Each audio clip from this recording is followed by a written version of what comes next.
dizendo a mesma coisa que o outro, ou seja, os copistas copiaram de forma original aquilo que foi escrito do original. E o que nós temos hoje, então, seria cópia da cópia do original. Abençoe aqueles que não puderam vir, que o Senhor possa estar trabalhando no coração de cada um deles. Deus, que o Senhor possa cada vez mais e mais se revelar a nós conforme a sua vontade, que nós possamos aprender não para nos enchermos, mas para poder te servir adequadamente. Deus, eu te agradeço e te louvo no santo nome de Jesus. Amém e amém.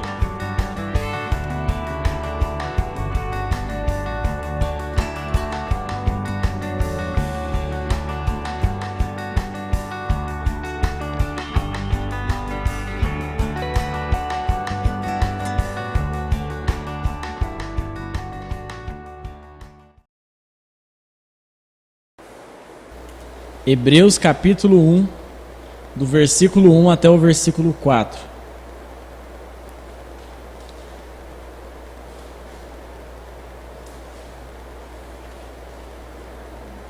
Diz a palavra do Senhor.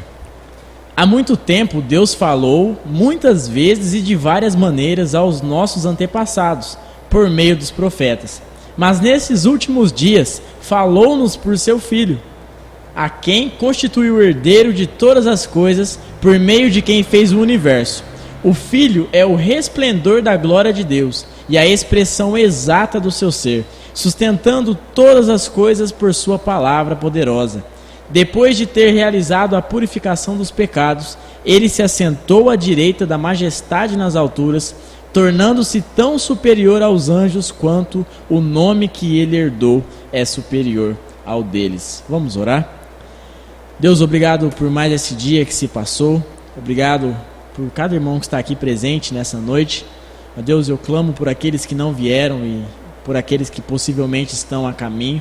Que o Senhor continue a nos abençoar, Pai, como um corpo, o qual o cabeça é o seu Filho. Deus, nos ajude a nos ajustarmos, nos ajude a buscarmos o Senhor.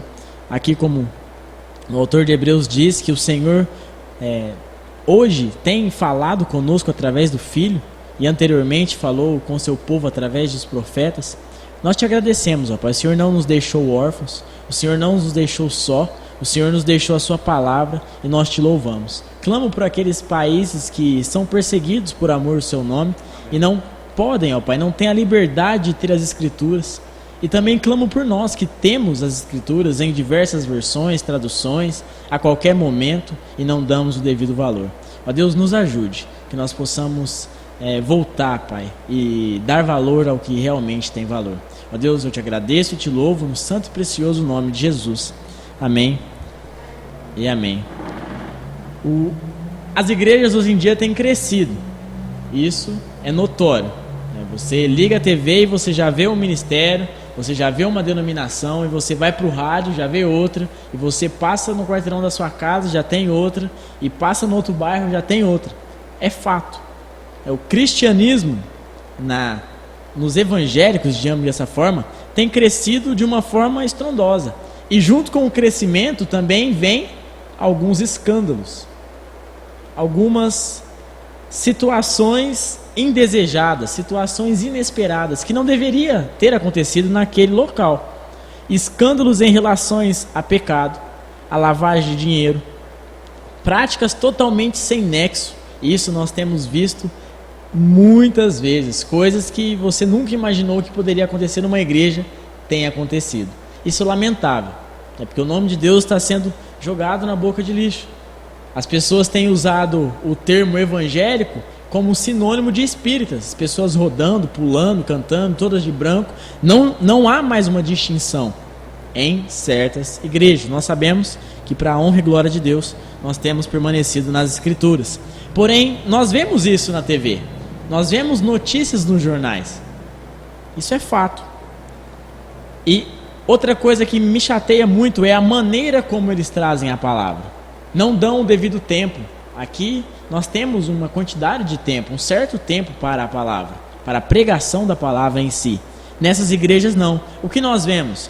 Testemunhos, vemos experiências, vemos a música tomando o lugar da pregação, as profecias, né, que eles se levantam e se colocam como se estivesse falando exatamente o que Deus mandou falar, e nós sabemos que isso já se cessou, mas é isso que tem acontecido, tem tomado o lugar da palavra de Deus, tudo o que rodeia talvez a palavra de Deus, mas não uma pregação cristocêntrica, não a verdadeira pregação do Evangelho. Eu sei que não é fácil pregar todo o conselho de Deus, né? O Sandro dá estudo, eu dou estudo, o Dorian, às vezes o irmão Isaías já foi explicar algum texto para alguém, a Betinha explicar algum texto para alguém, e não é fácil. Às vezes a pessoa te pergunta, e como que você vai explicar? Porém nós sabemos que tem uma explicação. Domingo o Dorian mencionou, né, e a gente viu, eu fiquei muito contente de poder descansar em Deus. Eu falei para Letícia, talvez não era a hora no domingo que acabou a energia, não era o momento dele falar, e eu quero acreditar, quero crer que foi, e no domingo que se passou foi a vontade de Deus. Então louvado seja Deus, quem pôde estar aqui aprendendo. E nós vemos que é um texto complicado, eu já li diversas vezes, passei diversas vezes e não me atentei que foi ele, que ele era o irmão de José, que ele que queria vender, que jogou na cisterna, ele que fez essas coisas, e o pecado em si ali, e depois a bênção, a restauração, né, a descendência dele, e nós vemos Deus não punindo toda uma descendência, mas tratando o problema em si e também abençoando a descendência. Então existem partes das escrituras que às vezes nós preferimos pular, mas não está certo, não está certo. Nós devemos passar por toda ela é inspirada, toda ela. Então nós devemos passar por elas. Então hoje a gente também vai tratar de um contexto que eu já passei diversas vezes e me confundi muitas vezes. Então, para a glória de Deus, ao estudar ele ficou muito mais claro. Você vê o contexto em si, todo ele, e também aplicar na nossa vida, né, diversas coisas que o Senhor nos tem falado. O texto que a gente vai ver hoje é Atos capítulo 10, do versículo 1 em diante. Atos capítulo 10.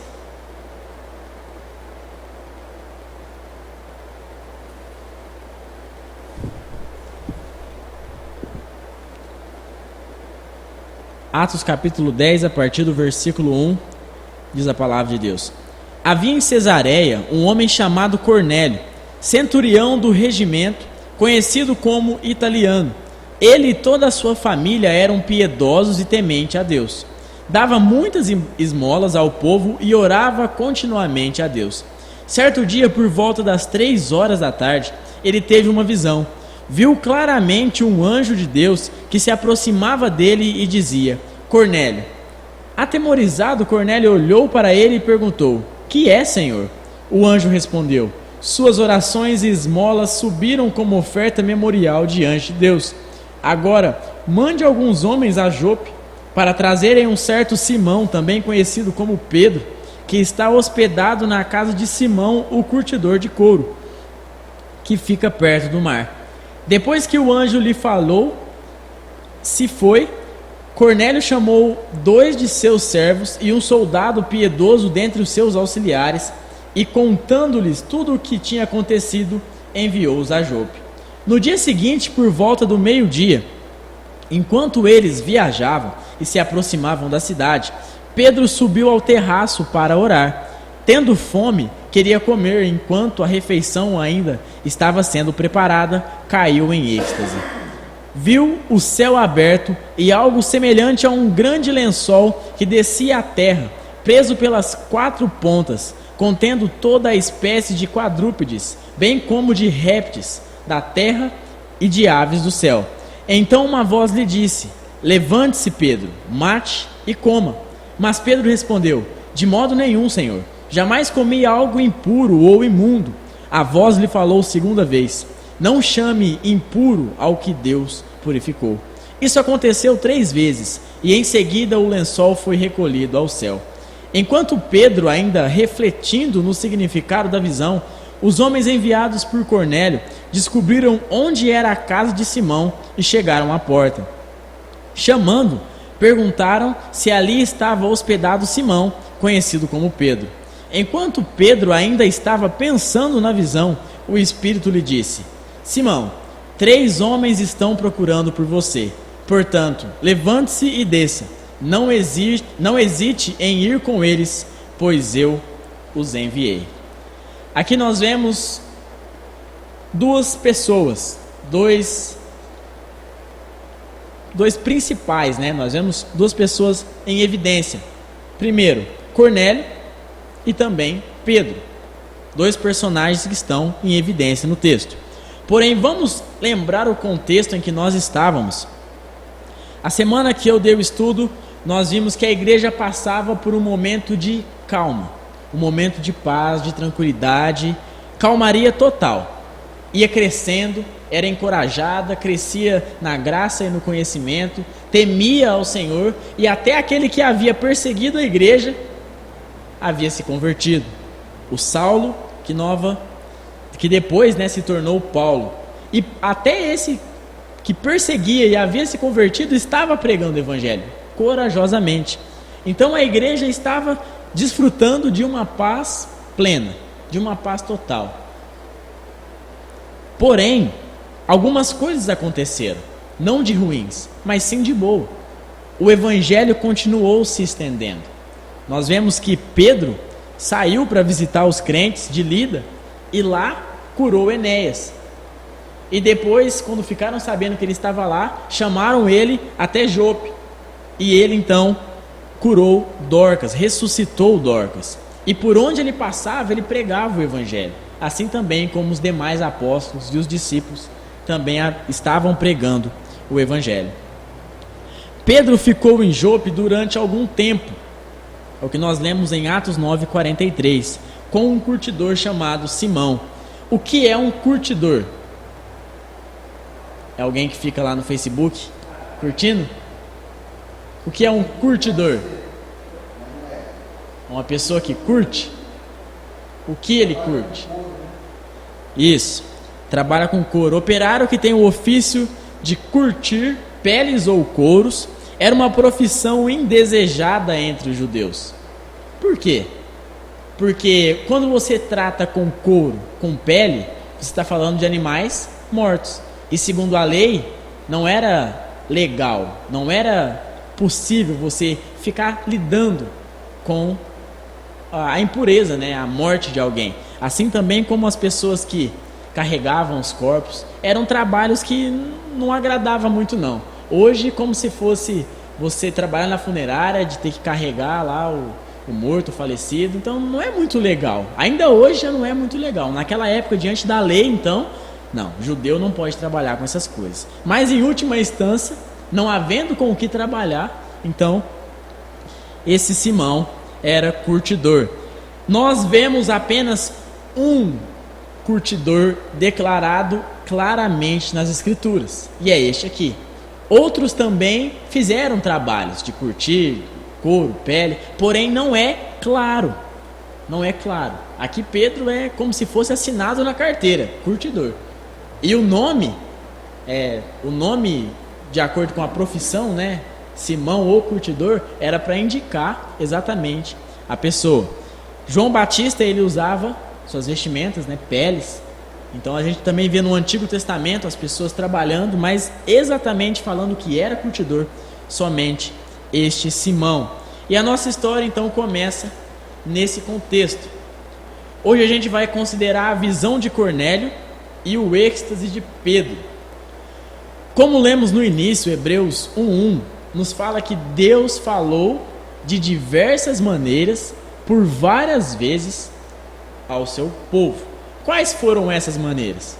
No Antigo Testamento, como que você vê Deus falando? Como que vocês veem? Ao ler as Escrituras, vocês notam que Deus está falando. Mas como? Como ele falou? A primeira que a gente pode considerar, então, pessoalmente. Deus falou pessoalmente. Como que ele falou com Adão? Pessoalmente.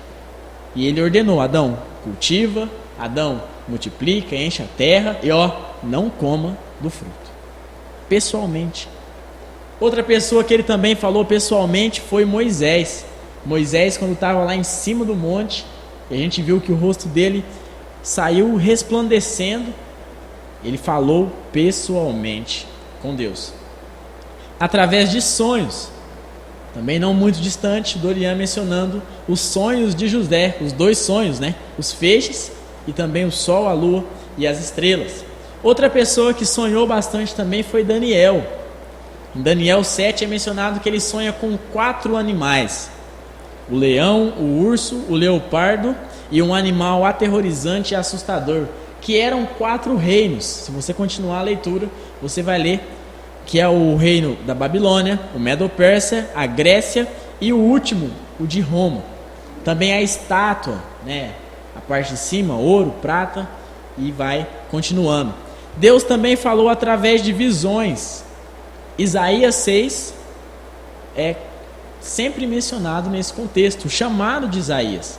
Deus chamou Isaías, ele teve uma visão e ele disse: ai de mim, porque sou pecador. E também Deus, da mesma forma, no chamado de Ezequiel, através de uma visão. E completando, Deus também falou através dos profetas. Através dos profetas. Então, no Antigo Testamento, vários profetas. Porém, eu marquei aqui Natã, quando ele repreende Davi, depois de cometer adultério, e também Jonas, que repreendeu toda uma nação, uma cidade, Nínive. Então Deus não tratava apenas coletivamente, tratava na individualidade. Às vezes um profeta ia e era para levar uma mensagem a todos, mas às vezes também ele ia e a mensagem era a uma só pessoa. Deus falou muitas vezes e de várias maneiras, pessoalmente, através de sonhos, através de visões e através dos profetas. Todas essas passagens estão no Antigo Testamento. Mas Deus continuou falando assim no Novo Testamento? Os 4 evangelhos são o quê? Os evangelhos são a transição do Antigo para o Novo Testamento. Então nós vemos sim, Deus ainda falando dessas maneiras nos evangelhos. Maria, quando ela, antes de saber que estava grávida, ela teve um sonho. E lá o Espírito Santo revelou para ela que ela estaria grávida, né? O Messias ali no ventre dela. Outra pessoa que teve agora uma visão foi Zacarias. Ele estava lá na hora dele, sacerdote, e ele teve uma visão. E lá foi predito o nascimento de João Batista. João Batista, profeta, o último profeta. Então Deus também falou através do profeta: quem tu és? Eu sou a voz do que clama no deserto. Mas Deus não falou pessoalmente? Através de quem? Paulo? Deus pessoalmente? Ele é Deus, não é colocar como Deus.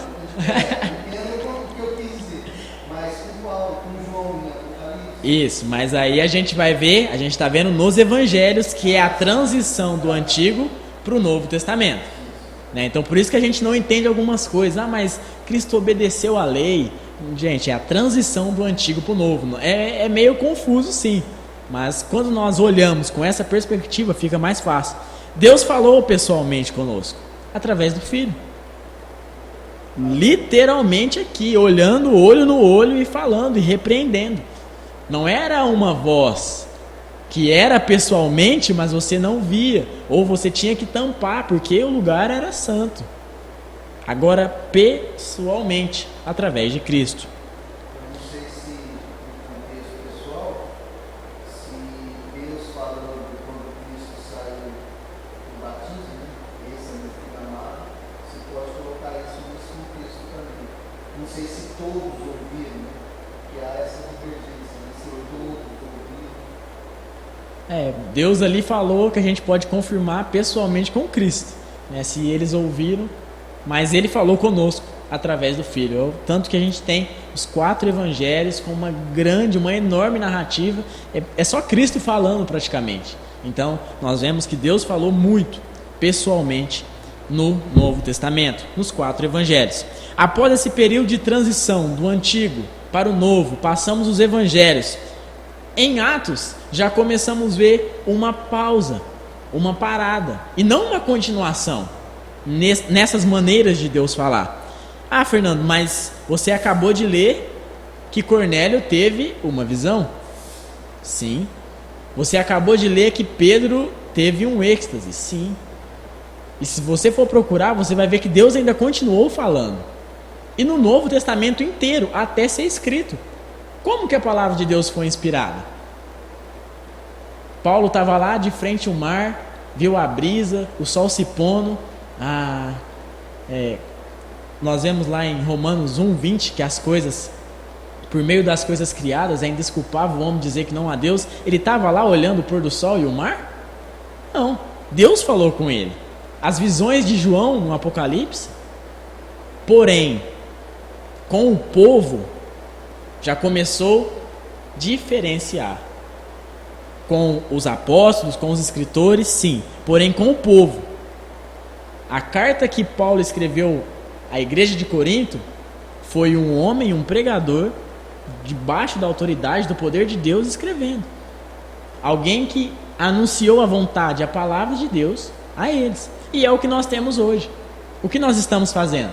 Abrindo as escrituras e eu estou expondo. O que o Dorian faz? É isso.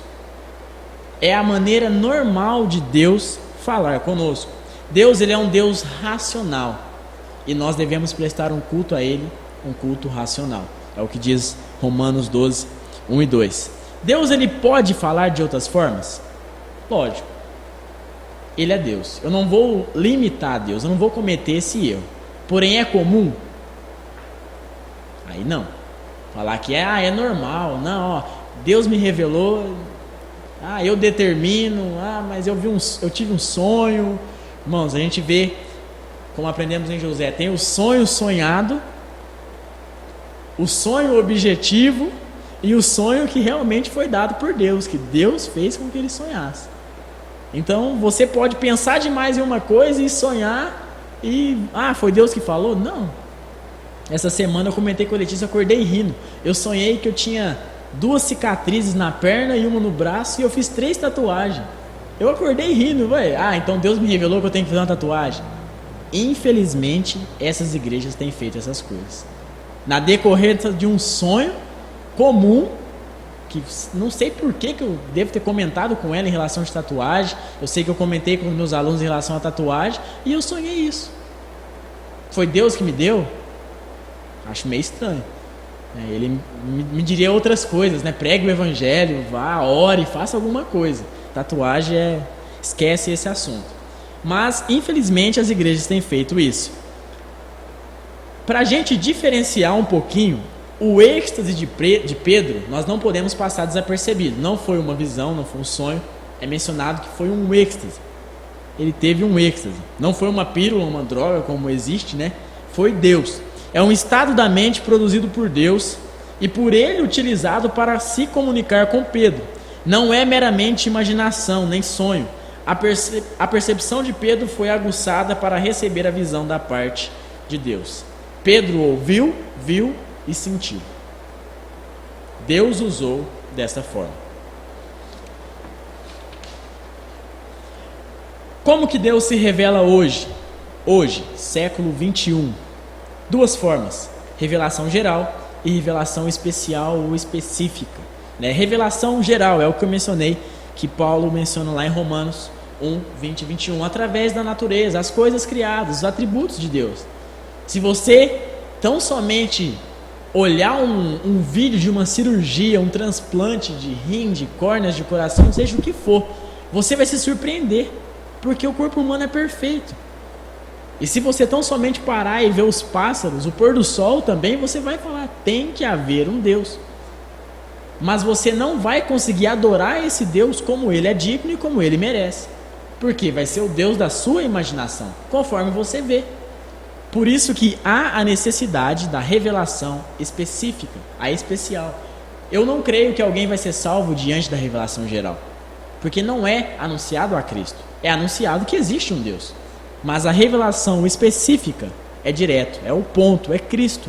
Nós somos pecadores, estamos indo para o inferno, porém Deus demonstra o seu amor por nós, enviando o seu Filho, e Ele pagou o nosso pecado. Essas são as duas maneiras que Deus fala conosco hoje, através da natureza, né, da criação, e também através da sua palavra. Homens têm trazido a sua palavra. Quem era Cornélio?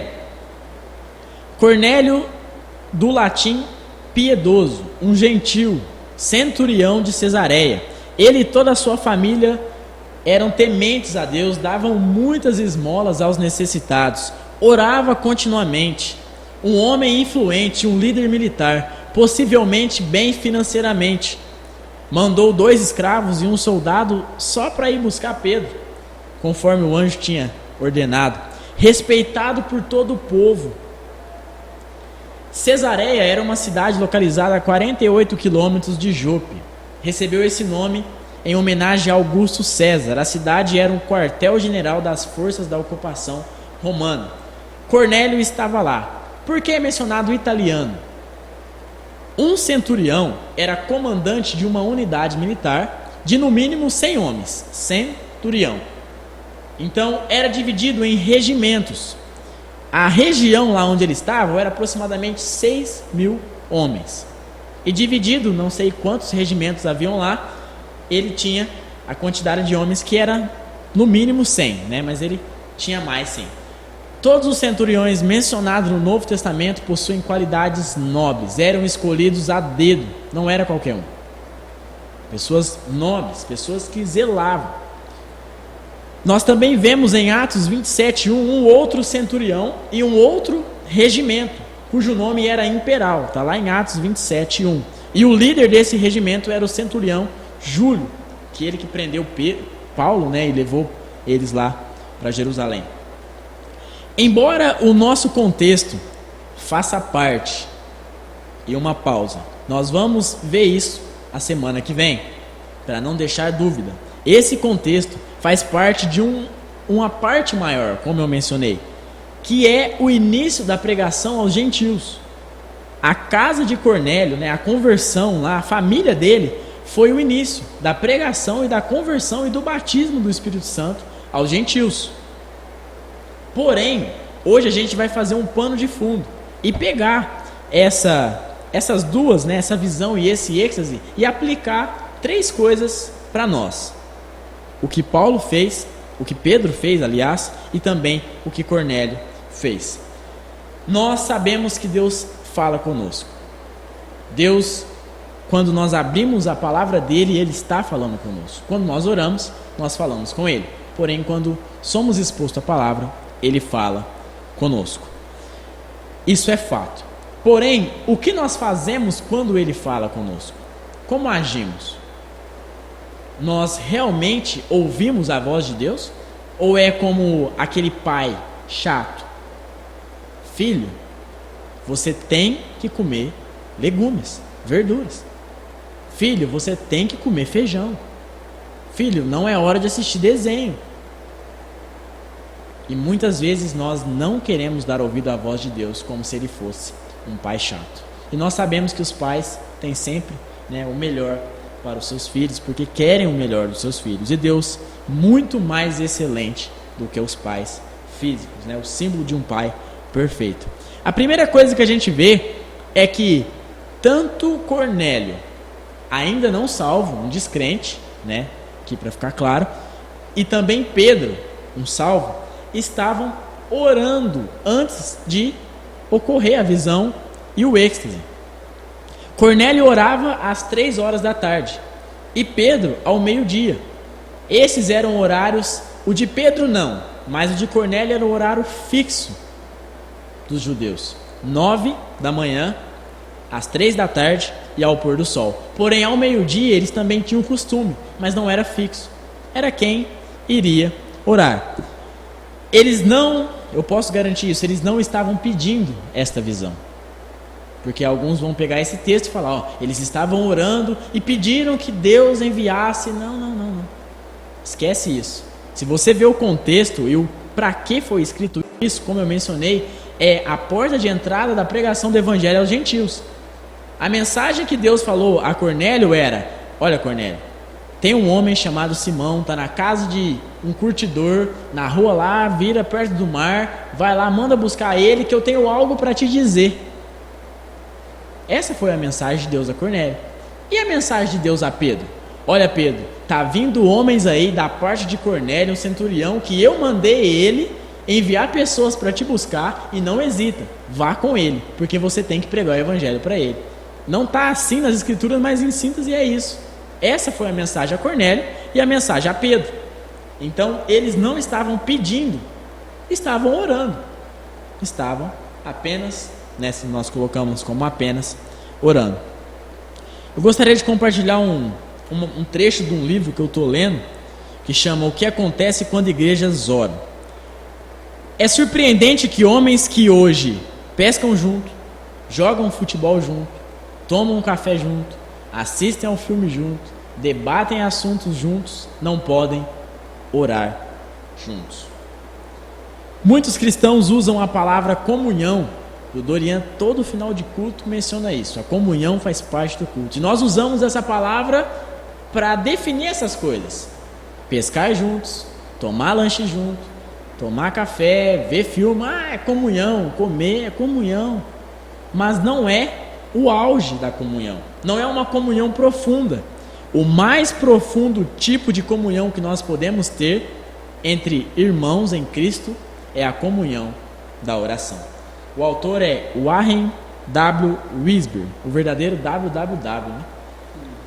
O que acontece quando igrejas oram. É um livro pequeno, eu recomendo a quem quiser estar lendo, desafiador. O que nós devemos fazer então? Orar antes de ler as Escrituras. Orar enquanto lê as Escrituras. Orar depois que lê as Escrituras. Você orou por hoje? Você orou? Você orou pelas pessoas que você desejava que estivessem aqui?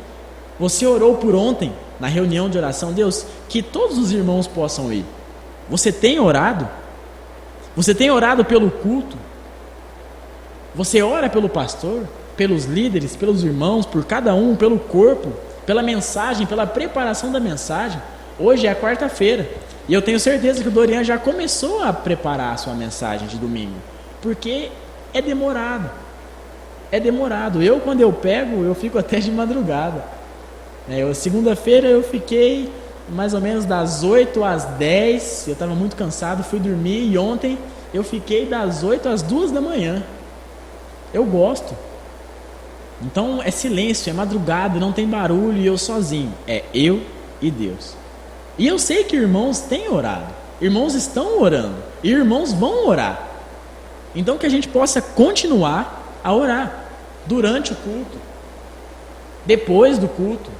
Acabou o culto, nós vamos e conversamos e falamos de futebol, falamos de novela, falamos de filme, falamos disso, falamos daquilo, combinamos de sair, porém estamos em oração. Acabou de ser pregada a palavra. Eu falei para o Dorian e falo abertamente para qualquer um, domingo passado, se ele continuasse pregando mais 1, 2 horas, eu ficaria sem problema. Era Deus falando comigo. Nós temos orado. A segunda coisa que a gente vê agora em Cornélio é a prática. O que Deus falou para Cornélio? Vá e mande pessoas buscar Simão. E o que ele fez? Virou as costas? Fala, não, eu não preciso disso. Eu já sou temente, eu já dou esmola, eu já oro. Para que eu vou ouvir mais alguma coisa? Não. Ele atendeu. Senhor, ai de mim. Se é para mim ir, então eu vou mandar. Ele colocou em prática. Uma coisa que tem nos faltado, após ouvir todo o conselho de Deus, é praticar. Enquanto estamos ouvindo, nós lembramos de pessoas que poderiam estar aqui. Eu confesso que eu já fiz isso. Olha, Dorian, se não vou citar um nome, mas vamos colocar, se fulano tivesse aqui hoje, olha, era supimpa. Era para ele. É Deus que queria falar com ele. E nós jogamos para o próximo, e para o próximo, e para o próximo, e não lembramos que Deus está falando conosco. Primeiramente, Deus fala conosco. Se ele tocar o seu irmão do lado, louvado seja Deus por primeiro é você, sou eu, somos nós. Nós esquecemos que Deus fala primeiro conosco. Uma coisa que eu tenho mencionado muito com os meus alunos é a pessoalidade. O Dorian me conhece, o Dorian sabe de meus problemas, das minhas falhas, e eu posso levar em consideração que o Dorian possa montar um sermão para me afetar. Eu estou errado se eu pensar assim, e eu estou errado se eu fizer isso. O Dorian estará errado se ele fizer isso. É Deus falando. Hoje nós estamos aqui, nós começamos lá com o Filipe e o etíope, passamos por Estevão, Paulo, Barnabé, Silas e chegamos a Pedro. Hoje o que eu estou falando aqui não foi porque eu quis falar, eu separei para afetar alguém, foi porque Deus quis. Chegou a esse ponto. Então é a palavra de Deus, não é pessoal. E eu menciono muito com eles isso. Vocês acham porque vocês contam algumas coisas para mim que eu vou tratar na pessoalidade, querendo ferir vocês? Não, é a palavra de Deus. Se ele queimar o coração de vocês, não segurem, se rendam ao Espírito, se rendam. E nós não podemos fazer isso de hipótese alguma. Pratique, é comigo e é com você. A terceira coisa que vemos, e agora no personagem Pedro, é a meditação. O versículo 17 de Atos 10 diz assim: enquanto Pedro ainda estava refletindo no significado da visão, os homens enviados por Cornélio descobriram onde era a casa de Simão e chegaram à sua porta. E o versículo 20 diz... Não é o 20 não, me desculpa. O versículo 19. Enquanto Pedro ainda estava pensando na visão, o Espírito lhe disse: Simão, 3 homens estão procurando por você. Portanto, levante-se, desça, não hesite em ir com eles, pois eu os enviei. Pedro ficou meditando, Pedro ficou refletindo. Após Deus falar com ele, ele ficou refletindo. E não foi por pouco tempo, porque ele teve a visão, as pessoas procurando a casa, acharam a casa, foram lá perguntar se realmente era lá, e ele ainda refletindo. Então chamaram ele, e ele refletindo, até que o Espírito o interrompeu. Falou: Simão, Pedro, calma aí, estão te chamando, pode ir, não hesita não, são enviados, foi eu quem mandei. Pedro, após o seu êxtase, ficou refletindo e meditando no que Deus falou. Outro erro que tem nos afetado hoje, a falta da meditação, da reflexão. Quando estamos em casa e lemos as Escrituras, e quando ainda lemos, e logo já saímos para os nossos afazeres, né? E você já vai para o trabalho, e às vezes o pneu do carro furou, e você está atrasado, e você chega, às vezes o seu chefe já te fala alguma coisa, e alguma coisa dá errado, ou você está agitado e você já se esqueceu do que você acabou de ler. O texto das Sagradas Escrituras que você abriu. Qual foi o seu devocional? Se é que você teve hoje. Você meditou nele durante o dia? Às vezes Deus fala: filho, hoje é isso que você precisa. Medite, que você vai precisar daqui 1 hora, daqui 2 horas, ou no final do dia, mas você vai precisar. Se eu perguntar a vocês aqui, qual foi o prato que você comeu hoje no almoço, pode ficar fácil. Mas e se eu perguntar a semana passada, o mês passado, o ano passado, você vai lembrar? Aí não, né, Fernando? Correto. Mas uma coisa é certa, aquilo te sustentou. Fez o processo digestivo. Se você enfiar a goela abaixo e vomitar, não digeriu, não te sustentou. Precisa da digestão, precisa da meditação. Não enfie a Bíblia goela abaixo para chegar no final do ano: olha, pastor, eu li a Bíblia 2 vezes no ano e eu completei tudo, e isso não vai para o céu, não garante salvação. Isso aí é pontinho com homens e também tentando pontinhos com Deus. Totalmente errado. Nós somos falhos, nós lemos um dia, lemos 2, no terceiro fraqueja, no quarto fraqueja, no quinto continua lendo de novo, e busca, e ora, e procura, e Deus ajuda. Não devemos ser hipócritas. Eu leio para mostrar que eu leio. Não, eu tenho dificuldade com leitura. Quanto mais em outros livros. Agora que eu comecei a ler, estou gostando, estou me identificando com a leitura. Mas a Bíblia, graças a Deus, eu tenho seguido o plano, estou conseguindo. Não é fácil, mas eu tenho tentado. O que acontece depois do culto, como eu havia mencionado? Acabou o culto, olha, Isaías, daqui a pouco o Corinthians e o time lá, o São Bento, vai jogar, e eu estou tão preocupado porque o Corinthians ele precisa ganhar para somar ponto. Eu não sei nem com quantos pontos ele está, mas ele tem que ganhar, porque eu sou corintiano e eu tenho que zoar meus amigos amanhã. Nós temos feito isso. Nós saímos daqui e você às vezes chega em casa, você poderia muito bem chegar diante da sua esposa, seu esposo, seus filhos e comentar o que foi pregado. Mas você tem tanta coisa para fazer. Você não está meditando. Procuramos diversas coisas, mas não a meditação. Nós devemos refletir. Não é ficar também na Imaginolândia, né? Que é uma cidade que a gente conhece muito, a pessoa para e fica... Não é assim. Mas reflita. Alguém está falando com você... Ontem, domingo, acabou a pregação do Dorian, eu fiquei com uma dúvida, e pensando. Ontem acabou a reunião, passou, as pessoas começaram a ir embora, eu tive um tempo com o Dori, e fui perguntar para ele, eu estava refletindo, eu tinha uma dúvida, ou um esclarecimento, então a gente ali pôde dar mais um passo nessa reflexão, que não vai acabar, nós vamos procurar, vamos continuar lendo, e vamos achar contextos para ficar bem firme, bem sólido. Reflexão. E eu tenho certeza que se eu perguntar uma data especial, você sabe sim o que você comeu ano passado. Ou você às vezes lembra. E não é diferente com as escrituras. No mês passado, ficou evidente, ficou claro, ficou batendo no meu coração a mensagem do pastor lá de Uberlândia, o pastor Fábio. Ficou claro, Salmo 46, serei exaltado entre as nações, serei exaltado entre os gentios. Parem de lutar e saibam que eu sou Deus. Ficou fixo. Como explicar? Não sei. É Deus que queria falar comigo. E se a gente começar a lembrar a primeira pregação do Mário, Mateus 2, Caná da Galileia, você começa assim a lembrar. É as Escrituras, o Espírito Santo vai nos ajudando.